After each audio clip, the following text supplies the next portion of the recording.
तो दोस्तों आज के क्लास में एक्सरसाइज 3.3 के लास्ट के 3 क्वेश्चन जो बाकी रह गए थे उसे हम लोग करने वाले हैं। जैसे 1 नंबर क्वेश्चन ऊपर दिया हुआ है, आप इसे ध्यान से पढ़िए। क्वेश्चन में यह दिया हुआ है कि किसी नगर में गाड़ी का जो भाड़ा है उसका नियत भाड़ा कुछ है जो अभी नहीं पता है, आंसर आने के बाद हम लोग को पता चल जाएगा। और उसके बाद से प्रत्येक किलोमीटर के भाड़े जो है वो भी फिक्स है, तो प्रत्येक किलोमीटर के भाड़े अलग होगा, अलग दर होगा, अलग रेट होगा। और जो नियत है, नियत मतलब आप ऐसे समझिए कि किसी भी गाड़ी को हम लोग बुकिंग कर रहे हैं और बुकिंग करने का एक चार्ज अलग है, उसको अलग रेट है, उसका अलग दर है जो एक ही बार बुकिंग करने का चार्ज लगता है। जैसे मान लीजिए किसी हम लोग होटल में गए, कहीं भी गए, उसका एक अलग चार्ज बुकिंग चार्ज लगा 10 रुपया, 20 रुपया, 50 रुपया, जो भी लगा, आंसर आने के बाद पता चलेगा। और प्रत्येक किलोमीटर के भाड़े अलग है। तो इसी तरीके से हम लोग मानेंगे, माना कि बुकिंग चार्ज जो होगा यानी नियत भाड़ा x होगा, तो x की दर से प्लस 10 किलोमीटर जो गाड़ी है 10 किलोमीटर चलने के बाद मतलब प्रत्येक किलोमीटर के जो भाड़े हैं 10 y मान लेंगे। प्रत्येक किलोमीटर के भाड़े कितने हैं, अलग है, y के रेट से है, बराबर हमको किसी भी आदमी को 105 रुपया पे करना पड़ता है यानी देना पड़ता है। और ये भी जो है बुकिंग वाले x प्लस और 15 किलोमीटर अगर इस तरीके से हम गाड़ी कहीं लेके जाते हैं तब हमको पे करना पड़ता है 155 रुपया पे करना पड़ता है। अब यहाँ पर x और y के वैल्यू को हम लोग मालूम कर लेंगे। ये जो है नियत भाड़ा है, ये जो है प्रत्येक किलोमीटर के लिए दिया गया भाड़ा है। हमको क्या करना है, दो अलग अलग भाड़ा है, एक नियत भाड़ा, एक प्रत्येक किलोमीटर के लिए अलग चार्ज है, वो वाला भाड़ा है। क्या करेंगे, हम विलोपन विधि अभी नहीं सीखे हैं, केवल प्रतिस्थापन विधि सीखे हैं, तो इसको हम 1 मान लेंगे।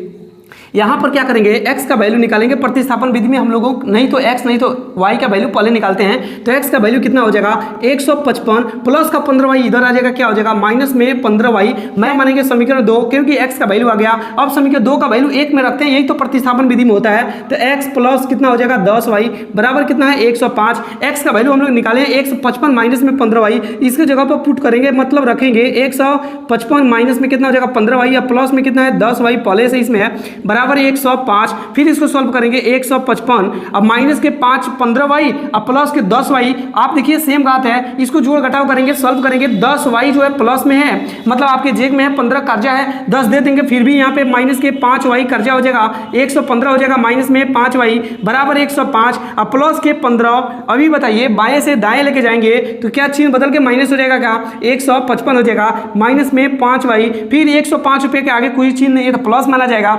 105 और 155 रुपया कर्जा है, 105 रुपया पे कर देंगे, फिर भी माइनस के 50 रुपया कर्जा रह जाएगा, दोनों साइड में माइनस है, कैंसिल हो जाएगा। y बराबर हो जाएगा 50/5 और फिर y बराबर 5 से जैसे ही भाग करेंगे, भिन्न का मतलब भाग होता है, मतलब नीचे वाले से ऊपर वाले में भाग करेंगे, 5 से भाग करेंगे कितना आ जाएगा 10, y का वैल्यू 10 आ गया। मतलब प्रत्येक किलोमीटर जाने पर y का जो रेट है 10 रुपया है।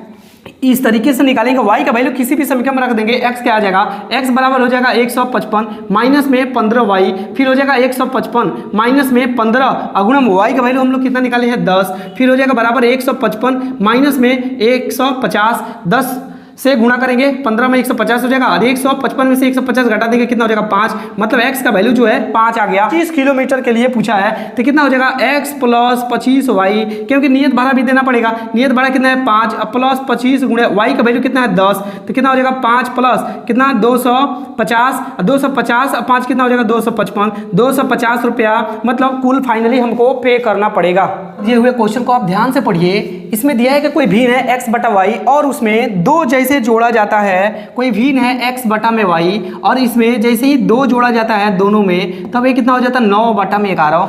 आप चाहे तो इसी क्वेश्चन को हिट एंड ट्रायल से थोड़ा सा मेहनत करके अभी का अभी पूरा आंसर बिना निकाले केवल देखकर आंसर बता सकते हैं। आप खुद बताइए कि x के पास में x के जगह पर कौन सा वैल्यू होगा कि वहां पे 2 जोड़ा जाएगा और 2 जोड़ने के बाद 9 हो जाएगा, तो यहां पर क्या होगा 7 और 7 में 2 जोड़ेंगे तभी 9 होगा।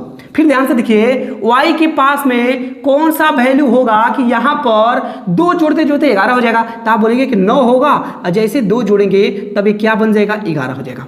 तो सवाल भी यही है, इसका मतलब x का वैल्यू और y का वैल्यू कितना हो जाएगा 7 बटा में 9। लेकिन सेकेंड इक्वेशन को भी आप ध्यान से देखिए, बोला है कि x बटा में y, x में जैसे ही 3 जोड़ा जाएगा y में भी 3 जोड़ा जाएगा, तो 5 बटा में कितना हो जाएगा 6।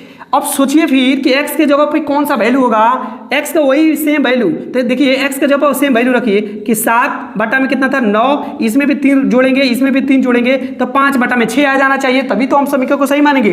7 3 कितना हो जाएगा 10, अब बटा में 9 3 कितना हो जाएगा 12, बराबर 5 बटा में 6 आना चाहिए। रेशियो तो बोला जाता है सबसे छोटा अंश को, यानी उसको काटना पड़ेगा। 2 से काटेंगे कितना हो जाएगा 5, फिर 2 से काटेंगे कितना हो जाएगा 6, क्या 5 बटा 6 के बराबर आएगा। फिर देखिए वही है, तो आप इसे ऐसे ही आसान तरीके से सीख लीजिए। क्या हो जाएगा इसका आंसर, x और y का वैल्यू कितना हो जाएगा 7 बटा में 9, आप यहां से निकाल लीजिए 7 बटा में 9, यही हुआ आंसर। से देखना है क्वेश्चन में दिया होगा 5 वर्ष बाद जैकब की आयु उसके पुत्र की आयु 3 गुनी हो जाएगी।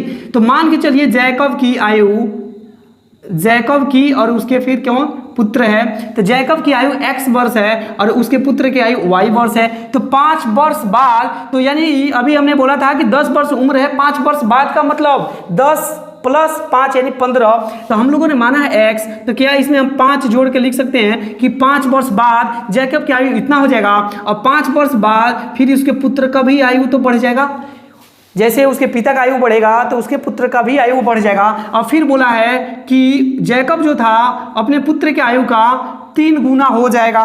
3 गुना का मतलब 3 से गुना कर लेंगे, फिर इसको सॉल्व करेंगे। x प्लस 5 बराबर कितना हो जाएगा 3y, अब प्लस 3 5 15, तो x माइनस में 3y बराबर 15, अब प्लस का 5 इधर जाएगा, माइनस का 5 हो जाएगा, तो x माइनस 3y बराबर कितना हो जाएगा 10, समीकरण 1 बनेगा। दूसरा वाले को फिर ध्यान से देखिए, 5 वर्ष पूर्व जैकब की आयु, 5 वर्ष पूर्व का मतलब हमने बोला था कि 10 वर्ष किसी का उम्र है, 2 वर्ष पहले की बात होगा तो 10 में से 2 घटाएंगे 8 हो जाएगा। तो जैकब की आयु हम लोग वर्तमान x माना है, 5 वर्ष पूर्व बोला है तो 5 घटा लेंगे तभी तो पूर्व में जाएंगे, पहले जाएंगे। फिर बोला है कि उसके पुत्र की, तो उसके पुत्र का भी आयु क्या हो जाएगा 5 वर्ष पहले चला जाएगा, और उसके बाद से 7 गुनी थी, उसके पुत्र की आयु के 7 गुनी थी। तो फिर इसको सॉल्व करेंगे, x माइनस में 5 बराबर 7y माइनस 7 5 35, तो x माइनस में 7y हो जाएगा बराबर माइनस में 35, ये इधर आएगा क्या हो जाएगा प्लस का 5 हो जाएगा, तो x माइनस 7y बराबर हो जाएगा माइनस का 30, ये समीकरण हो जाएगा 2। फिर इसको भी अब प्रतिस्थापन विधि से सॉल्व करेंगे। आप ध्यान से देखिए, पहला समीकरण है x माइनस 3y बराबर है 10, समीकरण 1 है। दूसरे को हम लोग निकालेंगे वैल्यू x माइनस 7y बराबर माइनस का 30, x बराबर माइनस का 30, अब प्लस में हो जाएगा 7y, क्योंकि माइनस वाला था, समीकरण कितना हो जाएगा 3। अभी इसके x वाले वैल्यू को उसमें पुट कर देंगे, x माइनस 3y बराबर 10, x का वैल्यू हो जाएगा माइनस में 30, अब प्लस 7y, अब माइनस में 3y बराबर हो जाएगा 10, माइनस में 30, अब प्लस का 7y में से 3y घटा देंगे, क्या हो जाएगा प्लस का 4y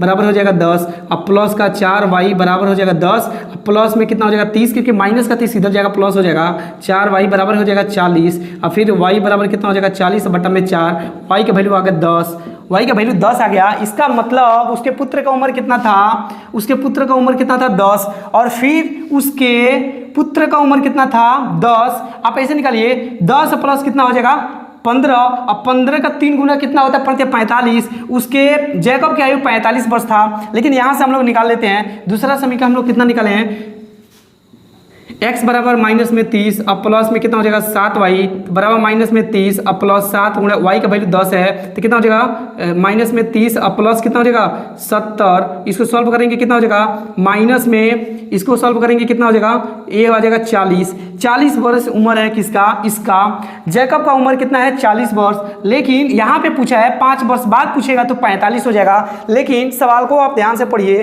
पूछा है कि उनकी वर्तमान उम्र क्या है, वर्तमान उम्र हम लोग क्या माने हैं कि x है, तो x का वैल्यू 40 है, तो वर्तमान उम्र x हो जाएगा यानी 40 हो जाएगा, उसके पुत्र का उम्र 10 हो जाएगा, और ये 10 का 4 गुना हो जाएगा अभी वर्तमान उम्र, यही रहा आंसर।